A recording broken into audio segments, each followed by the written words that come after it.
The federal government will today meet with the Academic Staff Union of Universities over the ongoing warning strike of the Nigerian universities. According to a statement by the Minister of Labour and Employment, Dr. Chris Ngige, the meeting, which hopes to bring an end to the one-month warning strike embarked upon by the university teachers, is scheduled following the deadlock in the last meeting between the two parties. Meanwhile, the National Association of Nigerian Students NANS on Monday staged a protest in the Federal Capital Territory, Abuja, and some other parts of the country to demand an end to the strike by teachers in Nigerian public universities. The protest was also held in the states including Nasarawa, Kano, Plateau, Niger, Taraba, Ekiti, Oyo State, amongst others. Chairman University of Lagos Chapter of ASUU, Dr. Dele Ashiru, joins us now to speak on the expectations from the proposed negotiations and the way forward. I want to say thank you for joining us here on Newsday. And I want to say, get it straight to it. What are your expectations, and do you believe that there will be a consensus addendum at the end of this meeting? Well, thank you for this invitation. We are so grateful for your time. To start with, we are very hopeful that the federal government will accede to our demands and do what is right in the interest of public education in Nigeria. But if the utterances of the Minister of Labour, who ought to be the umpire in these umpires between our union and the federal government, is anything to go by, it will be clear that the Minister of Labour have been more partisan and more one-sided in his bid than the role expected from an arbiter. So our union is hopeful. We are confident that if the right things are done, it shouldn't be difficult for us to review our strike action and do what we think is right. Now, ASUU has gone on strike so many times, and some people will say that this strike seemed to have yielded little or no results. But in the meantime, the Nigerian students are suffering. Isn't there any other form of protest, apart from strike, that ASUU can adopt, to make its demands known?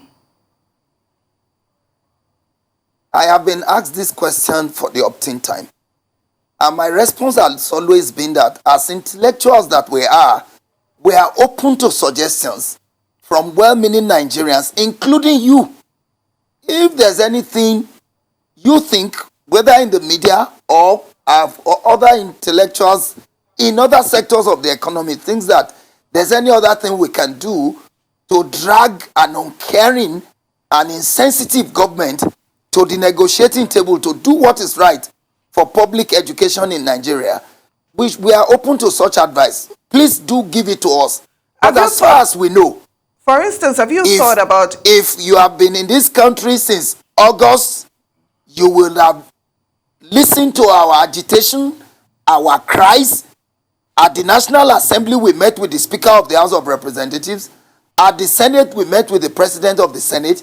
The National Inter-Religious Council, led by Sultan and Akiola, had intervened in this matter, all to no avail. It is only when we started the strike action that the Minister of Education came on air to say he's looking for us. So please, if there are suggestions about what you think we can do differently, we are open to such suggestions. For instance, don't you think it's also important to bring in, the students? Shouldn't the students also be part of these negotiations? What about, demonstrations in conjunction with the students, apart from just ASUU alone, trying to fight for the overhauling of Nigeria's educational system? Well, as a student, I was on the street demonstrating. I don't think that it is fair for suggestions to come that now that I am also a university teacher, I should go to the street to demonstrate. This struggle is the struggle of the Nigerian people, including our friends in the media, including you. So the demonstration should be that of Nigerians and not that of the university teachers. And in any case, if we had an agreement with government for 13 years and our conditions have remained the same in the last 13 years, I don't think that it is fair on us to give us suggestions as demonstrating in conjunction with our students. If students feel the brunt of our strike action and they want to demonstrate, they have all the right to do so. And if Nigerian parents also feel that the strike is biting and they want to impress on government that government must for once be responsible, they have a right to do so. But to subject the best brains in Nigeria to suggestions of demonstrating on the street, I think that it is belittling the matter.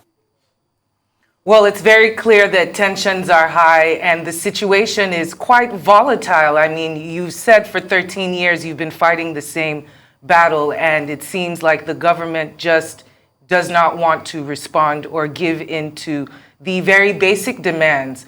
So the question now remains, if there is another meeting and the demands are not met, will the strike continue? Definitely. The strike will continue for as long as this government refuses to be responsible for once. Look, it's amazing the way government is treating the education sector in this country. And for serious societies, education of its citizens take priority over every other thing. While ASUU is on strike, government is finding the time to discuss pension matter for principal officers in the House of Representatives. And those are the people we elect to govern us. I think that this country is just a huge joke. And the very moment Nigerians take their destiny in their hands to right what has been wrong over the years, I think that we will continue in a vicious circle for a very long time to come. Dr. Ashiru, permit me at this point to find out from you, because you said this struggle transcends this particular administration, certainly, and at the moment, why do you think the government are refusing to meet these demands? Is the big question. Are they too grievous? Would they cause any harm to the society? Why do you think the government has refused to meet these demands? Well, I think that government is just acting prototype. The Nigerian government is a dependent, parasitic government. What we are seeing today is a culmination of long years of IMF, World Bank suggestion to Nigeria about commercialization, and privatization of education. The current belief in IMF and World Bank circle is that Africans don't need university education. What we need is basic education. And therefore, whoever wants, university education should pay for it. And government is also living up to that script by wanting to price university education out of the reach of the poor people of this country. And if you look at the Constitution of the Federal Republic of Nigeria, it is clear about what role government has to play in the education of Nigerians and its citizens. Now, private universities are being licensed. The public ones are to be killed, like public primary schools have been killed. Public primary schools have been killed. Now, private enterprise is thriving with low quality education in those levels of education. The resolve of our union is that we will continue to hold government accountable, continue to hold government assiduously to the constitutional provision which says that it is the primary responsibility of government to educate its citizens to whatever level. So I think that what is at play here is the unwillingness of government to educate its citizens to the university level as dictated by the Constitution. It's okay, Dr. Dele Ashiru, ASUU Chairman, Lagos State Chapter, we thank you very much for appearing on Newsday. It's a very sad situation, and we wish you all the best as you fight for your rights.